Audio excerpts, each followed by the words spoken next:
यो तपाईँहरूले देख्नुहुँदैछ म चाहिँ अहिले यहाँ तारेभिरको डाँडामा छु यहाँ। हजुर यो चाहिँ शुक्रबारे भन्ने जग्गा चाहिँ यहीँ नजिकमै छ रहेछ। र अहिले चाहिँ म यहाँबाट जाँदैछु। अब मेरठ चाहिँ अब यहाँबाट सिलगढी जानुपर्छ।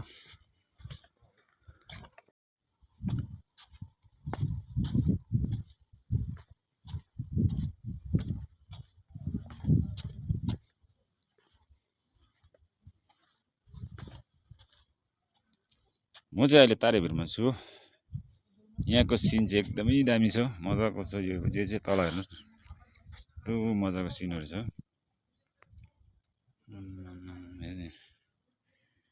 तारेभिरको सिन चाहिँ यस्तो छ है, दामी छ है, दामी छ।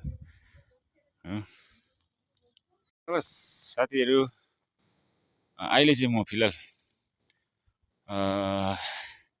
शुक्रबारे तारेभिरमा छु हो। तारेभिरको डाँडामा छु है। अब यो चाहिँ एउटा गीत चाहिँ यहाँबाट ठाड्दिनुपर्छ होला होइन। तर वेदर चाहिँ राम्रो छैन हो, त्यति राम्रो छैन। तपाईँहरूले देख्न सक्नुहुन्छ। यो मुनितिर पनि म देखाउँदैछु अहिले है।